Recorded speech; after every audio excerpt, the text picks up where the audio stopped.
Hey everybody, it's Jason Blaha here, and today I want to chat with you guys a little bit about when you're thinking about trying to get close to maximum development for a muscle, uh, unless we're dealing with very complex muscles like the deltoid. So I mean, we could say that the delta is kind of an exception to the rule. But generally speaking, if our goal is to work off of what we probably know about the human body, because again, the science is very inconclusive. But realistically, if you are taking a muscle and you're hitting it from a couple different angles with a couple different rep ranges, you are probably in a really good place for making it grow. And I can give you guys some examples just from stuff you see me doing, in the background, just from training footage. Let's say your chest, for example. Like you guys will notice throughout this clip, you'll see me doing like some 5-rep bench pressing and then some really high rep plate pullovers. Okay, so think of that in terms of the pectorals. All right, we have a big basic heavy movement like the bench press, which everything that we know about the bench, we know that the chest is a primary mover. If you perform the exercise correctly, the chest will do the majority of the work on rep work. Again, noting the way that you see me performing it. Hey, it's a nice solid full range of motion exercise if you take a good wide grip, you don't use a big arch, you pause on the chest, or you do a very light touch and go. Again, I tend to lean towards pause, but I'm not saying touch and go is useless. Plenty of guys have built big chests doing it.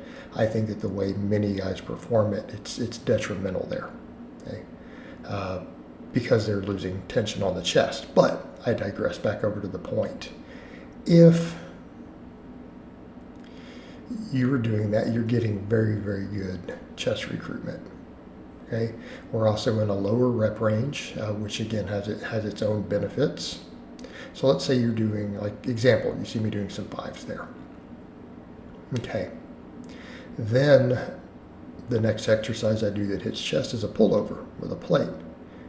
All right, completely different movement, lighter movement, stretch position. We're at a very different angle. Very different angle. So when the chest is at the most stretch, we're down in the contracted position. Or we're overhead, we're at an overhead position. And then of course, just like with the bench press, the loading's a little different when we're contracted at the top. It's unloaded a little, but that's actually a natural strength curve for the muscle. All right, so when you think about that from that perspective, what did we just do? Well, we have 2 nice long range of motion exercises for the pecs that are at vastly different angles. Arms are completely down at the sides when we're into that stretch on the bench. Arms are up over our head when we get into that stretch and lengthened position on the pullover.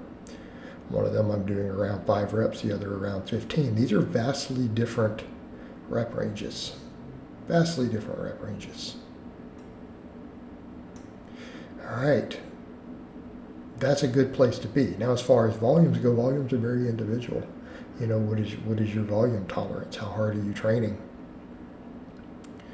So we're not going to delve into that. That's a more complex topic. But you see where we're going with this. That is a good combination, right? For most people, again, we're not talking about people who are trying to win the Mr. Olympia, who just want really good chest development.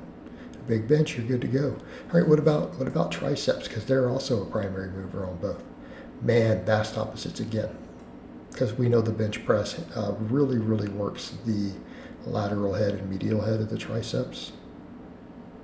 Okay. In fact, any study that looked at muscle growth on it, granted the limited nature of those studies, have found the lateral head grows more than it does on extensions, usually from flat benching. Okay. Long head still grows, just not as much. All right, the pullover is pretty much a long head exercise. Right? We're putting that long head into a deep stretch position. So again, one of them is low rep, hits one part of the tricep hard, the other hits a completely different part of the tricep with really high reps. It's a good combination. Good combination. All right. You could say the same thing with seeing me do pull-ups and barbell curls. All right, pull up. Obviously a bit more brachialis and radial brachialis and things involved because I'm doing an overhand grip, a pronated grip. All right. But it is working the biceps. Again, in this case, a nice heavy movement for low reps. Then the barbell curl, a bit higher reps, completely different angle, supine grip of the bicep, maximizing bicep development. But if you look at all of those pulling type muscles of the arm, the muscles responsible for flexion of the elbow, hitting two vastly different angles, slightly different rep range. In this case, I'm doing 5s and 10s, right? It's a nice, good, balanced approach. Now, if we mention the lats, the same thing, the pullover. Although the pullover is very, very similar to the pull-up for lats, not going to lie. It's probably not a vast difference there in terms of the activation. It's very, very similar in terms of what it's doing. But again, we're mixing a couple of rep ranges. Mixing a couple different rep ranges. So if you start taking this approach to most muscles, be in a good place. Now, obviously, I don't do this with quads and things because I don't need to. But if your quads were lagging, you could take a similar approach. We could do this with hamstrings, other lower body movements, right? You could do a heavy deadlift, and then you could do a higher rep glute ham raise or hamstring curl, right?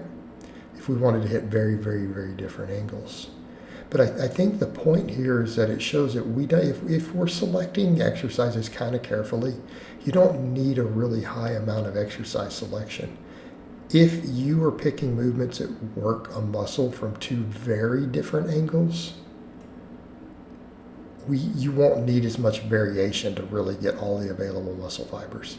If we start thinking in terms of a couple different rep ranges, and again, our bigger exercises being a little lower rep, our more smaller exercises in the rotation being with higher reps, it works out pretty well. And this is a good way to approach just your systematic training and just have a general progressive overload, right? A general upward trend in your training.